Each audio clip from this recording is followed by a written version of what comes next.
আজ নিজেকে প্রশ্ন করলাম, কীভাবে জীবনযাপন করতে হবে। আমার পুরো রুম থেকে উত্তর এলো। ছাদ বলল, চিন্তা ভাবনা উঁচু রাখো। এসি বলল, মাথাটা সবসময় ঠান্ডা রেখো। পাখা বলল, কাজের মধ্যেই ঘুরতে থাকো। ঘড়ি বলল, সময়ের মূল্য দিতে শেখো।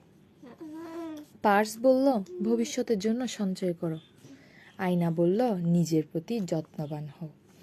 দেওয়াল বলল, আমার কষ্ট ভাগ করে নাও। দরজা বলল, অন্যকে ভালোবাসতে শিখো। জানালা বলল, স্বপ্নের পরিধি বৃদ্ধি করো।